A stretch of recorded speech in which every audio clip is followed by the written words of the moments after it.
Hello everyone, today we are going to start अव्यय। तो चलिए शुरू करते हैं। तो अव्यय में हमें कितने टाइप के क्वेश्चन आ सकते हैं और उनका वेटेज क्या है, तो हम आज डिस्कस करेंगे। तो अवयव का वेटेज दिया है हमें 5 मार्क्स। ठीक है, अवयव का वेटेज दिया है हमें 5 मार्क्स। और अवयव में हमको दो टाइप के क्वेश्चन पूछने वाले हैं।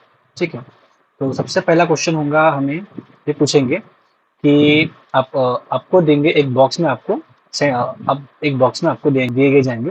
ठीक है, और यहाँ पे होंगे आपके फिल इन द ब्लैंक्स। ठीक है, जैसे यहाँ पे कुछ लिखा होगा और यहाँ पे रहेंगे फिल इन द ब्लैंक और फिर से कुछ लिखा होगा। तो आपको इन शब्दों में से ये जो अवयव दिए हुए होंगे आपको ऊपर, वो आपको यहाँ पे फिल करने हैं। ठीक है, ऐसे टाइप के आपके 5 मार्क के क्वेश्चन आए थे हमारे वक्त 2023 में। इसी टाइप का क्वेश्चन हमें 5 मार्क के लिए आया था। दूसरा टाइप का क्वेश्चन आपको आ सकता है कि वो आपको दे देंगे एक सेंटेंस दे देंगे, वो इसमें से पहचानो कि अवयव कौन सा है। ठीक है, तो वो आपका क्वेश्चन आ सकता है। और आपको बहुत ही कम चांसेस है, पर मे भी आ सकते हैं। पर आपको लर्न नहीं करने सेंटेंसेस इसके, पर आपको बनाने आने चाहिए। एक बेसिक सा सेंटेंस आपको बनाना आना चाहिए, और वो बहुत इजी होता है। अगर आप एक दो बार प्रैक्टिस करेंगे, बस आपको लर्न नहीं करना, बस आपको प्रैक्टिस करनी है एक दो बार। अगर आपने अच्छे से प्रैक्टिस कर ली तो वाक्य भी खुद से बना सकते हो। तो आपको वाक्य भी आ सकते हैं। ठीक है, तो ये हो गया हमारे 3 टाइप के क्वेश्चन। तो पहला टाइप हमने बोल दिया कि फिल इन द ब्लैंक आएगा। ठीक है, ये बहुत ही कंपलसरी क्वेश्चन होता है। अगर ये नहीं आया तो वाक्य में से वाक्य में से अवयव पहचान ये आएगा। और इसके बहुत ही कम चांसेस है, बस 1%। बस ये आ सकता है कि इसका वाक्य बनाओ करके, जैसे हमने उपसर्ग में वाक्य बनाओ ये जो पढ़ा है। पर उपसर्ग में जो वाक्य बनाने वो कंपलसरी क्वेश्चन वो आने ही वाला है। और यहाँ जो और इस अवयव में फिल इन द ब्लैंक ये कंपलसरी क्वेश्चन रहेगा। ठीक है, अगर ये नहीं आया तो वाक्य में से अवयव पहचान ये कंपलसरी क्वेश्चन रहेगा। ठीक है, इसके चांसेस बहुत ही कम है कि ये वाक्य बनाओ करके। ठीक है, पर आपको आना चाहिए। तो चलिए डिस्कस करते हैं। तो अवयव मतलब होता क्या है। तो तो यहाँ पे क्या लिखा है, डिफिनेशन पढ़ेंगे। संस्कृत में विकारी और अविकारी, विकारी और अविकारी ऐसे दो प्रकार के शब्द प्रयुक्त होते हैं, जिन शब्दों में सुप प्रत्यय और तिंग प्रत्यय लगते हैं। ठीक है, हमने पढ़ा है सुप प्रत्यय और तिंग प्रत्यय। तो जिसमें सुप प्रत्यय और तिंग प्रत्यय बनते हैं, अर्थात जो परिवर्तित होते हैं, जो शब्द परिवर्तित होते हैं उसे हम कहते हैं विकारी। जो शब्द परिवर्तित होते हैं उसको हम विकारी करते हैं। जैसे देव शब्द है, ये विकारी है कि परिवर्तित, देवः देवो देवः प्रथमा, देवम देवो देवान द्वितीय। ये परिवर्तित हो रहा है, इसलिए इसको बोलेंगे विकारी। विकारी। ठीक है, और परिवर्तित न होने वाले शब्दों को हम बोलेंगे अविकारी। ठीक है, तो अविकारी शब्दों को हम बोलेंगे अविकारी शब्दों को ही हम अव्यय बोलेंगे। ठीक है, अव्यय मतलब क्या, अविकारी शब्द। अविकारी शब्द मतलब क्या, जो शब्द चेंज नहीं होते। ठीक है, जिसमें कोई परिवर्तन नहीं होता। जो पद तीनों लिंग, सभी विभक्तियों में और सभी वचनों में एक समान रहे उसे हम अव्यय कहते हैं। वचन मतलब एक वचन, द्विवचन, बहुवचन। विभक्ति मतलब प्रथमा, द्वितीय, तृतीय एंड सो ऑन। लिंग मतलब स्त्रीलिंगी, पुल्लिंगी, नपुंसकलिंगी। तो इन सभी में जो परिवर्तित नहीं होता, मतलब जो कांस्टेंट रहता है। ठीक है, जो अविकारी होता है उसी को हम कहते हैं अवयव। तो ठीक है, शुरू करते हैं पहले हमारे पहले अवयव से। तो पहला अवयव हमारा च। ठीक है, तो ये एक संस्कृत का अवयव है, ये उभयन्वयी अवयव है। ठीक है, तो हम शुरू करते हैं। क्या लिखा है, इसका अर्थ है और। ठीक है, इसका अर्थ है और। तो आजकल हम स्वल्प विराम मतलब कॉमा यूज करते हैं। ठीक है, तो उसके स्थान पर संस्कृत में च का प्रयोग किया जाता है। ठीक है, मतलब हम जो मराठी में, हिंदी में कॉमा का प्रयोग करते हैं, उसकी जगह पर हम च का प्रयोग करने वाले हैं। ठीक है, तो जैसे राम, श्याम, गणेश, महेश और देवेश, इसको संस्कृत में च की मदद से कैसे लिखेंगे। ठीक है, तो ऐसे लिखेंगे कि राम च, श्याम च, गणेश च, महेश च और देवश च। ठीक है, तो प्रत्येक शब्द के बाद च को लिखा जाता है। ठीक है, इसका हम अभी अगला टाइप देखेंगे कैसे। पहले एग्जांपल लिख लो फर्स्ट कि हर एक शब्द के बाद च का प्रयोग किया गया है। राम च, श्याम च, गणेश च, महेश च और देव च। ठीक है, और इसके बाद क्या कहा इन्होंने कि इसको एक विकल्प है। कैसा विकल्प है, इसको केवल आखिरी च को रहने दिया जाता है और बाकी च का लोप किया जाता है। मतलब कैसे, सेम एग्जांपल है, राम, श्याम, गणेश, महेश, देव च। मतलब बीच के सभी च का इन्होंने लोप कर दिया और बस एंडिंग का च उन्हें रखा। मतलब ये भी चलता है और हमारा ये भी चलता है। ठीक, दोनों चलते हैं हमारे। तो ये हो गया हमारा च का एग्जांपल। और एग्जांपल देखेंगे इसके, जैसे च के अन्य उदाहरण, राम, लक्ष्मण और सीता बन जाते हैं। तो और मतलब ही च हमारा, तो राम च, लक्ष्मण च, सीता च वनम गच्छति। ठीक है। और इसको दूसरे, यह हो गया हमारा फर्स्ट फॉर्म। सेकंड फॉर्म कैसा, रामः लक्ष्मणः सीता च वनं गच्छति। ओके, अभी देखेंगे नेक्स्ट एग्जांपल। युधिष्ठिर, भीम, अर्जुन, नकुल और सहदेव पांडव है। तो सबके बाद फर्स्ट फर्स्ट हमने देखा कि फर्स्ट टाइप हमारा था कि सबके बाद चला लगाओ। आप कोई भी एक लिख सकते हो, ठीक है। आपको ऐसे नहीं कि आपको दोनों लिखने हैं, ठीक है। अगर आपको वाक्य बनाने को आया तो आप दोनों में से कोई भी टाइप से आप आंसर लिख सकते हो, ठीक है। दोनों चलेंगे। युधिष्ठिर च भीम च अर्जुन च नकुल च सहदेव च पांडव अस्ति, ठीक है। युधिष्ठिर, भीम, अर्जुन, नकुल, सहदेव च पांडव सन्ति, ठीक है। ये दोनों सेम है। अभी देखते हैं नेक्स्ट। तो नेक्स्ट है और कुछ एग्जांपल, जैसे राम और श्याम जाते हैं तो राम च श्याम च गच्छत, या फिर राम श्याम च गच्छत। राम और रावण दुश्मन थे तो राम च रावण च शत्रु आस्ताम, राम रावण च शत्रु आस्ताम, ठीक है। एग्जाम्पल आपको देखने हैं और ये कुछ एग्जाम्पल आपको खुद देखने हैं अभी, ठीक है। अभी देखेंगे नेक्स्ट हमारा। तो अपी, तो अपी अपी इसके दो अर्थ होते हैं, अपी इसके दो अर्थ होते हैं, ठीक है। अपी का प्रथम अर्थ है ऑल्सो, ठीक है, भी। मतलब मैं भी जा रहा हूँ, रमेश जा रहा है और रमेश के साथ मैं भी जा रहा हूँ, ठीक है। तो जो भी है इसके लिए हम अपी का यूज करते हैं, पहला इसका। और सेकेंड है उसका दूसरा अर्थ प्रश्न निर्माण के लिए, प्रश्न निर्माण के लिए अपी का प्रयोग किया जाता है, ठीक है। आपको पता होना चाहिए कि इसके बाद हम थोड़ी देर में ननु पढ़ने वाले हैं। तो ननु इस अवयव का उपयोग भी अपी के समान ही प्रश्न निर्माण के लिए किया जाता है, ठीक है। हम इसको बाद में डिस्कस करेंगे। तो पहला इसका है ऑल्सो, अपी का प्रथम अर्थ है भी ऑल्सो, मैं भी जा रहा हूँ और प्रश्न निर्माण के लिए। तो डिस्कस करेंगे इसके एग्जाम्पल। तो अपी अवयव के उदाहरण भी इस अर्थ में, क्या उदाहरण इसके। तो सीता, सीता पहले हिंदी में देखेंगे। सीता भी राम के साथ बन जाती है, सीता भी राम के साथ बन जाती है। तो सीता भी, तो भी मैंने बोला था अपी, ठीक है। तो सीता अपी रामेण स वनम गच्छति। आपको ये सेंटेंसेस समझने के लिए या फिर लर्न करने के लिए आपको कारक प्रकरण बहुत अच्छे से आना चाहिए। अगर हमने पढ़ा है कि हमारे तृतीय विभक्ति में सह आता है, तो रामेण सह वनम गच्छति, इसलिए रामेण की तृतीय विभक्ति है हमारी, ठीक है। तो इसलिए आपको कारक प्रकरण अच्छे से आना चाहिए। तो पहले कारक प्रकरण करो, उसके बाद आपको अवयव की तरफ जाना है। तो सीता, सीता भी राम के साथ बन जाते हैं, तो सीता अपी रामेण सह वनम गच्छति। कर्ण अपि पांडव आसीत्, कर्ण अपि पांडव आसीत्। तो कर्ण भी पांडव था, कर्ण भी पांडव था, कर्ण अभी पांडव आसीत्, ठीक है। ये हो गया हमारा सेकंड एग्जांपल। अहम अपि विद्यालयम गच्छामि, अहम अपि विद्यालयम गच्छामि मतलब मैं भी विद्यालय जाता हूँ, मैं भी विद्यालय जाता हूँ। अहम अपि विद्यालयम गच्छामि। वर्षा समये मेघा अपि गर्जन्ति, मतलब वर्षा समय, बारिश के समय बादल भी गरजते हैं, बारिश के समय बादल भी गरजते हैं। वर्षा समय मेघा अपि गर्जन्ति, ठीक है। ये हो गया हमारे भी के एग्जाम्पल। अभी देखेंगे इसके प्रश्न निर्माण के लिए अपि का उपयोग कैसे किया जाता है। यदि अपि इस अवयव को किसी वाक्य के पहले स्थान पर लिखा गया, किसी भी वाक्य के पहले स्थान पर लिखा गया या बोला जाए तो वह वाक्य प्रश्न बन जाता है। जैसे अपि कर्णा पांडव अस्ति, क्या कर्णा पांडव है। अपि रामः अयोध्यापति अस्ति, क्या राम अयोध्यापति है। अपि अवगतम, मतलब समझा क्या, ठीक है। तो अभी हम डिस्कस करेंगे हमारा थर्ड अवयव। तो हमारा थर्ड अवयव है इति। तो स्थान, वचन, कथन, स्थान, वचन, कथन, संदेश इत्यादि के उदाहरण के अंत में इति इस अवयव का प्रयोग किया जाता है, ठीक है। एक वाक्य के पूरा हो जाने पर दूसरे वाक्य के आरंभ में यह बताने के लिए कि यह वाक्य उसने कहा है के लिए दोनों वाक्यों में मध्यम का प्रयोग किया जाता है। तो डिस्कस करते हैं क्या बोल रहे हैं। तो ये बोल रहे हैं कि मैं जा रहा हूँ ऐसे रमेश ने बोला, मैं जा रहा हूँ ऐसे रमेश ने बोला। तो कैसा होगा, मैं जा रहा हूँ ऐसे रमेश ने बोला, ठीक है। मैं जा रहा हूँ ऐसे रमेश ने बोला। तो ये होगा इसका अर्थ। तो डिस्कस करेंगे।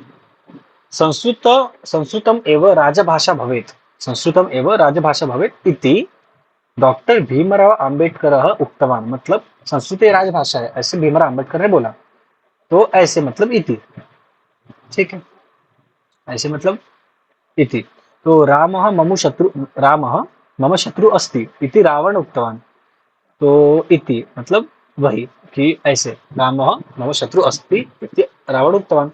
निम्बपत्राणि कृमिनाशकानि भवन्ति मम आचार्य वदति। तो यहाँ हम ऐड करेंगे इति। तो कैसे हो जाएगा, निम्ब पत्राणि कृमिनाशकानि भवन्ति इति मम आचार्य वदति। ठीक है, तो हमने इसका रूपांतर इसमें किया है। ठीक है, तो इसमें हमने अवयव का उदाहरण लिया है। तो अभी डिस्कस करेंगे नेक्स्ट अवयव। तो नेक्स्ट अवयव है हमारा खलु। खलु मतलब सच में, हम हिंदी में बोल सकते हैं, वास्तव में लिखा है, वास्तव में हिंदी में बोल सकते हैं सच में, और मराठी में बोल सकते हैं हम खरोखर। ठीक है, मराठी में बोल सकते हैं हम खरोखर, हिंदी में बोलेंगे सच में, वास्तव में। तो क्या एग्जाम्पल है इसके? तो खलु एतस्य एका व्याघ्रः अस्ति, मतलब सच में, सच में जहाँ पे एक व्याघ्र मतलब वाघ, ठीक है, लायन अस्ति।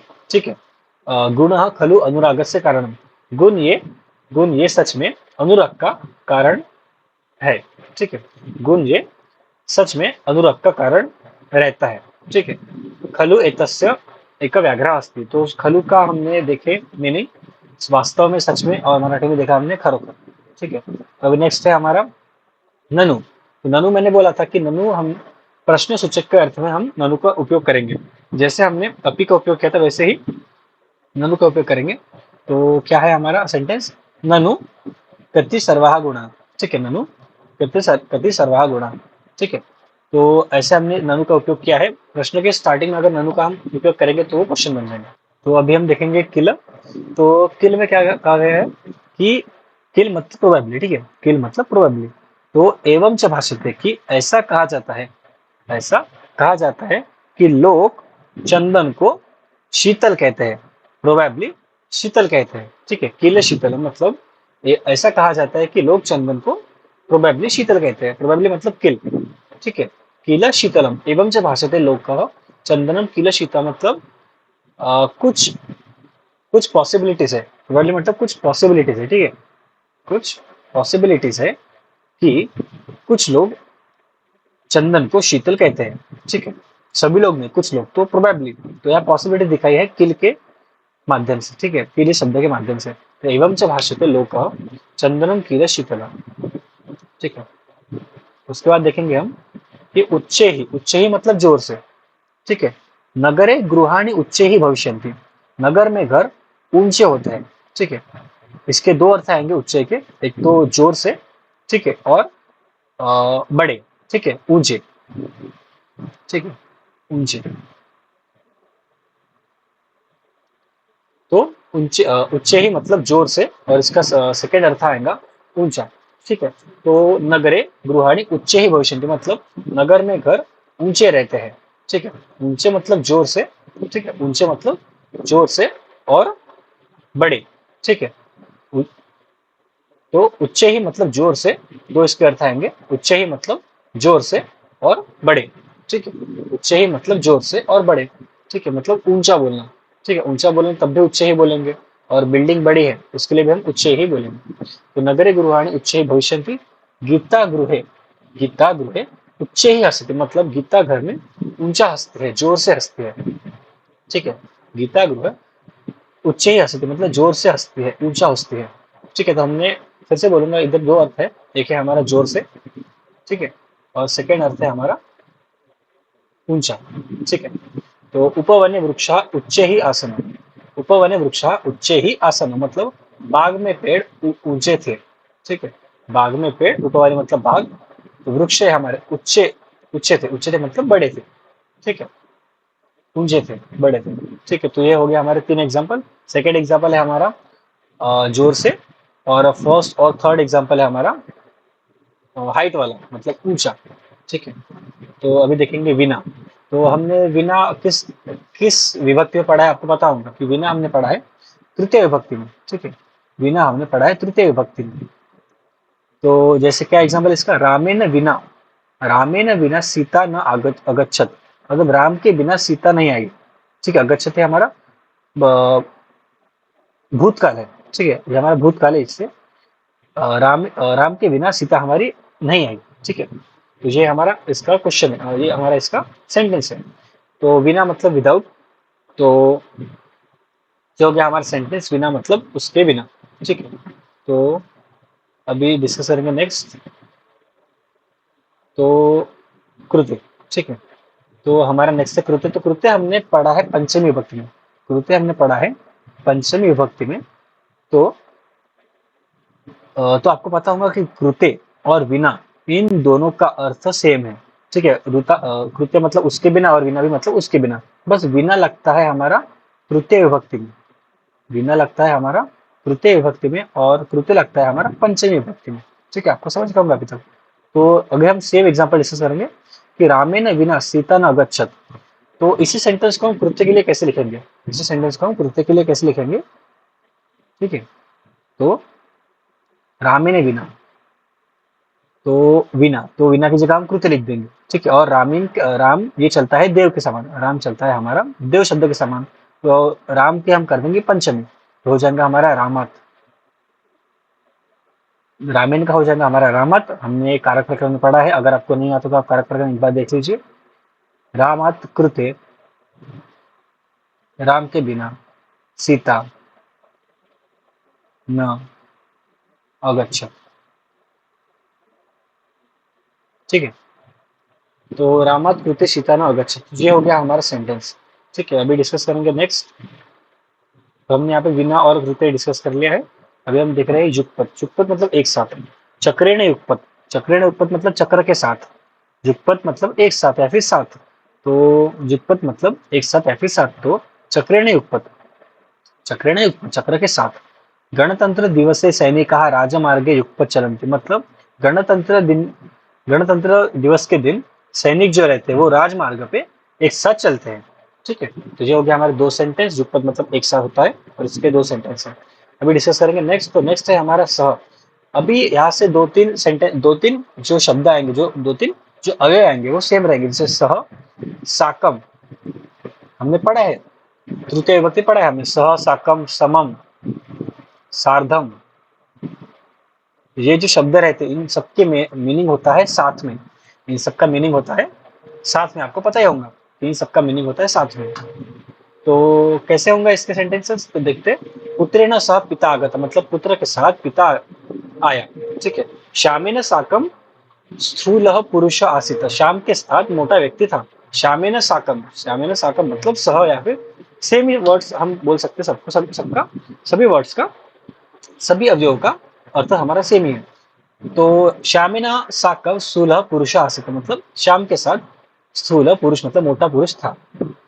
ठीक है, मया स मतलब मेरे साथ अशोक भविष्यन्ति। ठीक है, मतलब मेरे साथ अशोक रहेगा। सह मया सह आपणम अगच्छत, वह मेरे साथ बाजार को गया।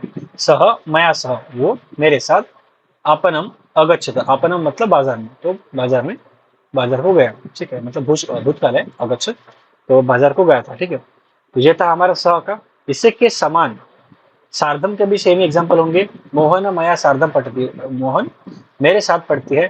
राम जनकेन सार्धम गच्छति।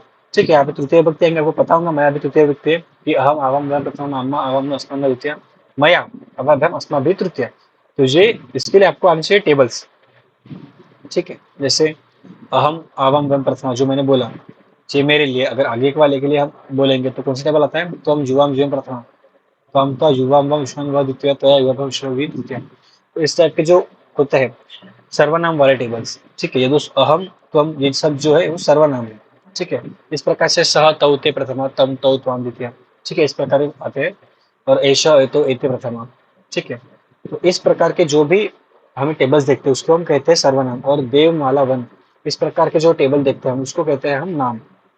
ठीक है, तो हमारे क्या एग्जाम्पल है, मोहन मया सार्धम पठति, रामा जनकेन सार्धम गच्छति, सह पित्रा सार्धम गृहम गच्छति। ठीक है, अभी साकम, साकम मतलब भी सेम ही है, रामेन साकम वानर सेनाया लंका गच्छति। ठीक है, तो हमने यहाँ पे साकम देखा, जहाँ पे हमने साकम देखा, समम देखा, सार्धम देखा। ठीक है, तो सभी का मीनिंग सेम ही होता है।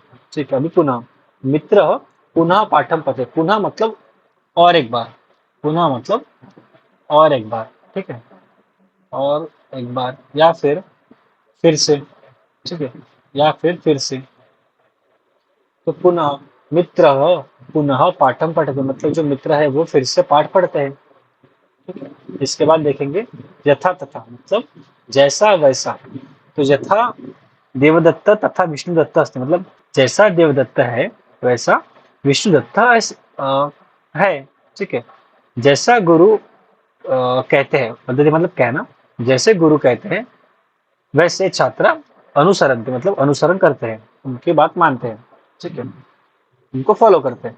तो जैसे गुरु बोलते हैं वैसे छात्र अनुसरण। आपको पता होगा कि अनु हमारा उपसर्ग है यहाँ पे, ठीक है, तो आपको उपसर्ग भी आना चाहिए वाक्य बनाने के लिए, ठीक है। तो यथा गुरु वदति तथा छात्रा अनुसरन्ति, यथा गुरु वदति तथा छात्रा अनुसरन्ति, यथा राजा तथा प्रजा, जैसा राजा, जैसा राजा वैसी प्रजा, ठीक है, जैसा राजा वैसी प्रजा, जैसे गुरु कहते हैं वैसे छात्र उसका अनुसरण करते हैं, जैसा देवदत्त वैसा विष्णुदत्त है, ठीक है। तो ये हो गया हमारा यथा तथा मतलब जैसे वैसे, ठीक है। इसके बाद देखेंगे हम यावत तावत, तो यावत मतलब जब तक और तावत मतलब तब तक, ठीक है, यावत मतलब जब तक और तावत मतलब तब तक, ठीक है। तो जब तक मेघा संति मतलब जब तक बादल है तब तक वर्षा भवंती, ठीक है, जब तक बादल है तब तक वर्षा होती है, जब तक जल है तब तक जीवन है, जब तक श्वास है तब तक आशा है, जब तक शिक्षक है तब तक छात्रा तुष्टि तिष्ठन्ति, ठीक है। तो ये है हमारे 3 से 4 एग्जाम्पल। सो इसके आपको एग्जाम्पल को याद नहीं करने हैं, बस आपको समझना है। अगर आपको सेंटेंस दे दिया ये वाला और इसमें आपको फिल इन द ब्लैंक भरने को दे दिया, तो आपको अगर और ऑप्शन में रहा यावत त्यावत और यथा तथा, ठीक है, जैसे यथा तथा ये ऑप्शन में दिया है और यावत तावत दिया है, तो आपको बराबर फिल करना चाहिए कि इसमें कौन सा आएगा। तो हम ऐसे कहेंगे, कि ऐसे कहेंगे क्या कि जैसे जैसे मेघा वैसे वर्षा भवंती, नहीं ऐसे नहीं कहेंगे, हम कहेंगे जब तक मेघा सन्ति तब तक वर्षा भविष्यन्ति। तो आपको सही जगह पे सही अवयव को पुट करना है, ठीक है। तो इसके बाद हम देखेंगे यदि तर्हि, ठीक है, हमने देखा यथा तथा, हमने देखा यावत तावत, अभी हम देख रहे हैं यदि तर्हि। तो इन 3-4 में बहुत ज्यादा कंफ्यूजन आता है, ठीक है। इसके बाद हम देखने वाले यथा तथा। तो ये एक के नीचे एक बहुत ही सिस्टमैटिकली लिखो, ठीक है, क्योंकि इसमें बहुत ज्यादा कंफ्यूजन आता है इन सभी में। तो यदि मतलब इफ, अगर ऐसा हुआ तो वैसा होगा, अगर अगर आसंद अस्ति, अगर आसंद अस्ति तो महिला उपविशन्ति मतलब अगर चेयर है, अगर चेयर है तभी तो लेडीज बैठेंगे ना, ठीक है। अगर आसंद अस्ति मतलब अगर चेयर है तभी हमारी जो महिला है वो बैठेंगे, ठीक है। If there is a chair then lady sits, ठीक है। यदि जलम अस्ति, अगर जल, अगर जल है तो ही युवती वस्त्राणी प्रक्षालयति, ठीक है। मतलब if there is a water then the young lady washes the cloth, ठीक है। मतलब अगर पानी है, अगर पानी है तभी युवती वस्त्र को धो सकती है, ठीक है। तो इफ और देन मतलब यदि और तर्हि, यदि परीक्षा अस्ति तर्हि छात्र प्रातः शीघ्र उत्तिष्ठति, जब परीक्षा है तभी छात्र सुबह जल्दी उठते हैं, ठीक है। तो यदि तर्हि मतलब बोल सकते हैं इफ देन, अगर ऐसा हुआ तो ऐसा होगा, ठीक है। अगर परीक्षा रही तो छात्र जल्दी उठेंगे, अगर पानी होगा तो वस्त्र, लेडी वस्त्र धो सकेंगी, अगर चेयर होंगी तो लेडी बैठ सकेंगे, ठीक है। तो यदि तरी मतलब जो हो गया हमारा, और अभी देखेंगे हम यदा तदा। तो यदा तदा मतलब यदा भवान मम नगरम आगच्छति तदा भवान मम गृहम आगच्छति, मतलब व्हेन, इसका मीनिंग होगा यदा तदा मतलब जब, जब तक, ठीक है। कैसे, जब जब, ठीक है, मतलब पहले इंग्लिश में देखेंगे, जैसे when you come to my home मतलब जब आप मेरे घर में आओगे, कम टू माई टाउन, ठीक है, जब आप मेरे शहर में आओगे, टाउन में आओगे, you come to my house, ठीक है, तब मेरे घर में आना। जब भगवान मम नगरम आगच्छति, जब आप, जब, ठीक है, यहाँ लिख देता हूँ मैं, जब आप मेरे घर में आएंगे तब भगवान मम गृहम आगच्छति, ठीक है, तब मेरे घर में आना। तो यदा सूर्य, जब सूर्य उदति मतलब जब सूर्य का राइज होता है तब, जब सूर्य का राइज होता है तब प्रातः भवति मतलब तब सुबह होती है। तो जब तक मतलब हो जाएगा हमारा यदा तदा, याद लिख देता हूँ मैं कि जब तक मतलब होता है हमारा यदा तदा। यदा अहम गृह कार्यम समापयामि, when I finish house work I study Sanskrit, जब मेरा गृह कार्य खत्म होता है तब मैं, तब मैं संस्कृत पढ़ता हूँ। ठीक है, तो ये थे हमारे कुछ एग्जाम्पल यथा के, मतलब जब तक के। तो हमने अभी तक क्या देखा? हमने देखा यथा तथा। यथा तथा मतलब जैसा वैसा, जैसा राजा वैसी प्रजा। ठीक है, उसके बाद देखा हमने जावत तात, मतलब जब तक तब तक, जब तक मेघा है, जब तक बादल है तब तक वर्षा होती है। उसके बाद है हमारा यदि तरी। यदि तरी मतलब इफ देन, अगर यहाँ पे चेयर है तो लेडी बैठेगी। ठीक है, अगर यहाँ पे पानी है तो युवती है वो पानी वो कपड़े धोंगी। ठीक है, धोएगी।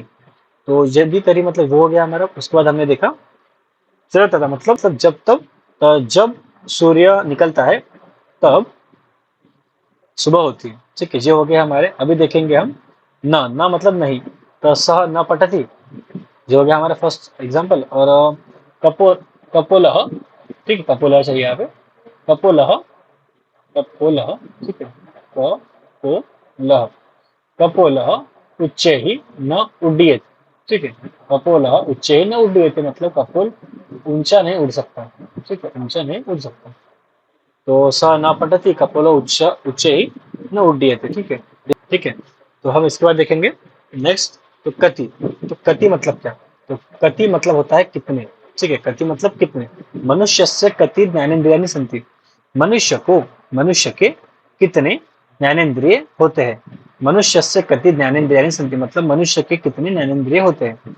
उसके बाद सप्ताहे कति दिनानि भवन्ति मतलब एक सप्ताह में, एक वीक में कितने दिन होते हैं। तो यह हो गया हमारा कति, और यहाँ पे भी कति। तो सप्ताह कितने दिन होते हैं मनुष्य में, मनुष्य के। ठीक है, षष्ठी विभक्ति यहाँ पे, मनुष्य के कितने ज्ञानेंद्रिय होते हैं। ठीक है, उसके बाद देखेंगे हम नेक्स्ट। तो नेक्स्ट है हमारा कुतः। नेक्स्ट है हमारा कुतः। कुतः मतलब कहाँ से और किस कारण से। ठीक है, कुतः पुनः संशय अस्ति अविद्यस्य कुतः सुखम। ठीक है, अविद्यस्य मतलब विद्या के बिना, कुतः मतलब कहाँ से सुख आएंगे, मतलब अविद्या से कुतः सुख। अविद्या से मतलब विद्या के बिना, अविद्या से मतलब विद्या के बिना। तो विद्या के बिना कहाँ से, विद्या के बिना कहाँ से सुख आएगा। या फिर कुतः पुनः संशय अस्तिति मतलब कहाँ से फिर से संशय आया। ठीक है, कुतः मतलब कहाँ से, पुनः मतलब फिर से, कहाँ से फिर से संशय आया। और अविद्या से कुतः सुख मतलब विद्या के बिना कहाँ से सुख मिलेगा। उसके बाद हम देखेंगे कि सर्वत्र। सर्वत्र मतलब सभी जगह, सर्वत्र मतलब सभी जगह।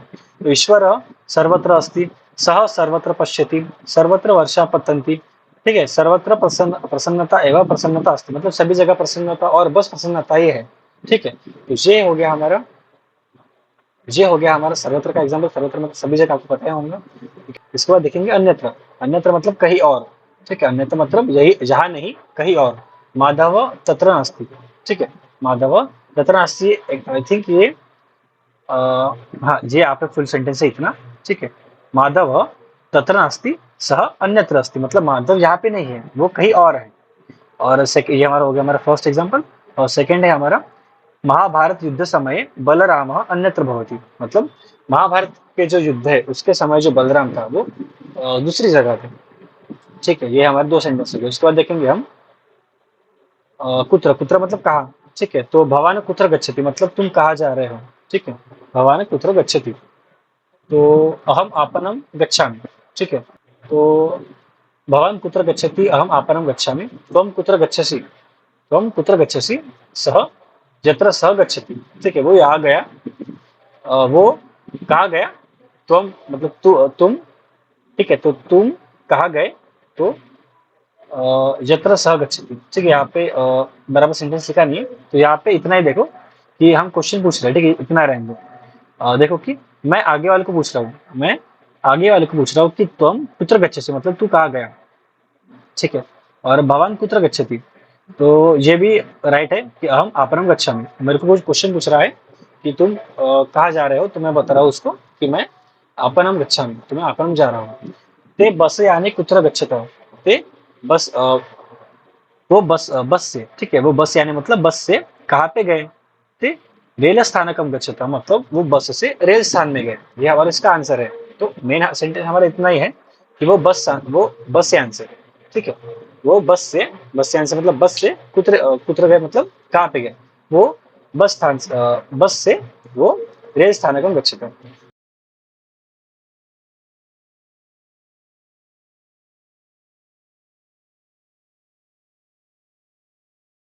तो अभी हम डिस्कस करेंगे नेक्स्ट अवयव। तो हमारा नेक्स्ट अवयव है अत्र। तो अत्र अत्र मतलब यहाँ, तो बहुत इजी है ये, तो आपको बताऊंगा कि चषक अत्र अस्ति, अत्र जना पर्यटनाय आगच्छन्ति, मतलब यहाँ पे लोग पर्यटन के लिए आते हैं। सः अध्ययन अत्र वसति, मतलब वो पढ़ाई के लिए यहाँ पे रहता है। अत्र त्वम आगच्छत, आगच्छ मतलब तुम यहाँ पे आए, ठीक है। इसके बाद हम देखेंगे नेक्स्ट। तो नेक्स्ट है हमारा तत्र, तत्र मतलब वहाँ। तो अहम तत्र गच्छामि मतलब मैं वहां गया। जलम तत्र अस्ति मतलब जल यहाँ नहीं है, जल वहां है, तो ऐसे हम तत्र को यूज करेंगे। उसके बाद हम देखेंगे एकत्र, एकत्र मतलब एक जगह पे, एकत्र मतलब एक जगह पे। तो कुरुक्षेत्र रणंगने, कुरुक्षेत्र रणंगने पांडवाः एकत्र तिष्ठन्ति, मतलब कुरुक्षेत्र के रणांगन जो था, कुरुक्षेत्र का जो रणांगन था उसमें जो पांडव थे वो एकत्र रहते थे। कौरवाः एकत्र तिष्ठन्ति, ठीक है। वैसे ही कौरव भी एकत्र रहते थे, ठीक है। एकत्र थे या फिर रहते थे।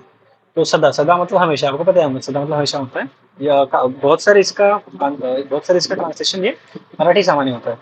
तो हंस सदा स्नानम करते, मतलब हंस है वो सदा मतलब हमेशा स्नान करता है।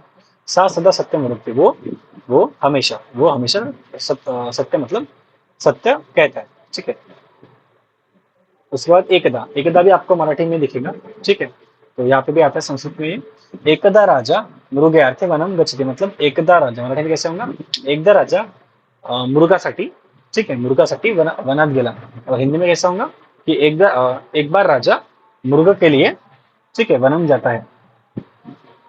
तो एकदा राजा मृगयार्थे वनम गच्छति। अभी देखेंगे नेक्स्ट वन्यथा का मीनिंग है नहीं, तो और दूसरी ये मराठी का मीनिंग है इसका। इसका हिंदी का मीनिंग ऐसे सेम ही रहेगा कि दूसरी दूसरी जगह पर, ठीक है, दूसरी जगह पर ऐसा कुछ इसका मीनिंग रहेगा। तो हम क्या करेंगे यहाँ पे, तो सेंटेंस देखेंगे कि अन्यथा शर्म नास्ति, मतलब दूसरी जगह पे शर्म नहीं है, तू मेरे शरण में आओ, ठीक है, तुम मेरे शरण में आओ, दूसरी जगह पे शरण नहीं है, ये इसका मीनिंग होगा। तो अन्यथा शरणम नास्ति, अन्यथा शरणम नास्ति त्वमेव, तुम मेरे पास शरण में आओ, ठीक है। तो अन्यथा नहीं, अन्यथा मतलब नहीं तर या फिर दूसरी तरफ, ठीक है।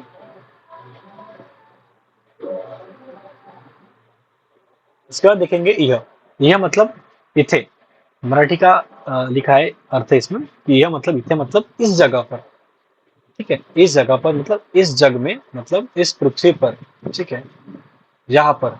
तो यह का मीनिंग है इथे मराठी में इस या जगह, ठीक है, मतलब यहाँ पर, इस जगह पर या फिर पृथ्वी पर। तो न ही ज्ञानेन सदृश्यम पवित्रम यह विद्यते, ठीक है, मतलब ज्ञान के जैसा पवित्र, ज्ञान के जैसा पवित्र कोई भी, ठीक है, यहाँ नहीं है, ठीक है। न ही विद्यते मतलब ज्ञाने न, ज्ञान के जैसा सदृश यहाँ पे कोई नहीं है, ठीक है। तो यह मतलब यहाँ पे, यह मतलब यहाँ पे। तो न ही ज्ञाने न सदृशम पवित्रम यह विद्यते, मतलब ऐसा कहा जाता है कि ज्ञान के जैसे, ज्ञान जैसा, सदृश मतलब जैसा, मैंने बताया था आपको कि ऐसा कहा जाता है कि ज्ञान के जैसे सदृश यहाँ पर कोई नहीं है। तो यहाँ पर का मीनिंग हो जाएगा यह मतलब यहाँ पर पृथ्वी पर इस जग में, ठीक है, ज्ञान के जैसा सदृश इस जग में कोई नहीं है। ये हो गया हमारा सेंटेंस। अभी देखेंगे नेक्स्ट। नेक्स्ट है हमारा कियत। कियत मतलब कितना, कियत मराठी में हो जाएगा किती और हिंदी में हो जाएगा कितना, मतलब हाउ मच। तो दुग्ध से प्रमाणन कियत मतलब दुग्ध का प्रमाण कितना है, दुग्ध का प्रमाण कितना है, तो दुग्ध से प्रमाण कियत, ठीक है। उसके बाद देखेंगे हम किमर्थम मतलब किस लिए, किमर्थम मतलब किस लिए, कशा करता हो जाएगा मराठी में। तो किमर्थम मतलब किस लिए, तो हम किमर्थम ग्रामे गच्छसि मतलब तुम किस लिए गाँव में गए। तो हम किमर्थम ग्रामे गच्छसि, तुम किस लिए गाँव में गए। किमर्थम मतलब किस लिए, कशा करिता, तो हम किमर्थम ग्रामे गच्छसि। उसके बाद एवं, एवं मतलब दिस, एवं मतलब दिस, ऐसे निश्चय करके, ठीक है, ये निश्चय करके, ऐसे निश्चय करके वो सुता, ये हमारा मतलब ऐसा निश्चय करके वो सो गया। ये हमारा जो पंचतंत्र की स्टोरी है वहाँ का वाक्य लिया है मैंने कि ऐसा निश्चय करके, ठीक है, ऐसा निश्चय करके वो सो गया। तो एवं निश्चय, ऐसा निश्चय करके, एवं निश्चय करके, ये निश्चय करके, ठीक है। इसकी मीनिंग ऐसा होगा कि एवं निश्चय मतलब ये निश्चय करके, ऐसा निश्चय करके वो सो गया, ठीक है।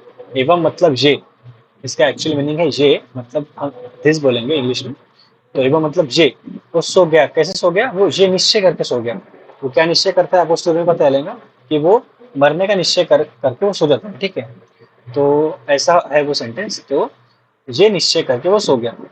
एवं निश्चयं कृत्वा स सुप्तः, ठीक है। स सुप्तः किंवा सुप्तम भी चलेंगे, ठीक है। एवं निश्चयं कृत्वा सः सुप्तः, ठीक है। एवं मतलब ऐसा निश्चय करके, ये निश्चय करके। उसके बाद देखेंगे हमारा लास्ट अवयव आज का। तो एव हमारा लास्ट अवयव है। तो यहाँ पे लिखा है ही और शुद्धा। ये मतलब हमारा हिंदी में मीनिंग हो जाएगा, और शुद्धा मतलब हो जाएगा हमारा मराठी में मीनिंग। तो यहाँ पे सेंटेंस है हमारा, सर्वमेव परित्यज्य शरीरम अनुपालयेत्। सर्वमेव परित्यज्य शरीरम अनुपालयेत्। Leave everything, leave everything and follow the body. मतलब जो ऐसे बोल रहे हैं, देखो ये बोल रहे हैं सर्व, सर्व मतलब सब, और एव उसको एव लग गया, मतलब क्या, सब कुछ, सब कुछ छोड़कर, ठीक है। सर्व मतलब सब, और उसको एव लग के वो वर्ड क्या बन गया, सब कुछ। सब कुछ छोड़कर बॉडी को फॉलो करो, शरीर को फॉलो करो, ठीक है, शरीर को अनुसरण करो, ऐसा इसका बोलना है। तो सर्वम एव हो जाएगा हमारा सब कुछ, सर्व मतलब सब, और एव जैसा हो जाएगा हमारा, एव लग के हमारा अर्थ बन जाएगा सब कुछ, ठीक है। तो so that is it for today. तो मैंने आपको बताया कि इसका 5 मार्क का वेटेज है, ठीक है, हमारे एग्जाम में। और आपको मेनली कौन से टाइप क्वेश्चन आने वाले हैं जिसकी 99% गारंटी है, वो आएंगे आपको फिल इन द ब्लैंक। आपको क्वेश्चन आपको एक ब्रैकेट में उसके क्वेश्चन आंसर दिए होंगे, आपको वो उसमें फिल करने होंगे, ठीक है। जो भी आपके फिल इन द ब्लैंक होंगे उसमें आपको फिल करने होंगे, ठीक है। तो ये आपको मेनली 99% आपको यही क्वेश्चन आने वाला है। और अगर अगला क्वेश्चन आए तो आपको आ सकता है कि एक वाक्य बनाओ जो आपको इजीली आ जाएगा, अगर आपको इस पर इसको आप 2-3 बार पढ़ेंगे तो। और मैंने आपको बताया कि ऐसे भी आ सकता है कि इस वाक्य से आपको पहचानना है कि अवयव कौन सा है। तो ठीक है, थैंक यू सो मच, पढ़ाई करते हैं, ऑल द बेस्ट।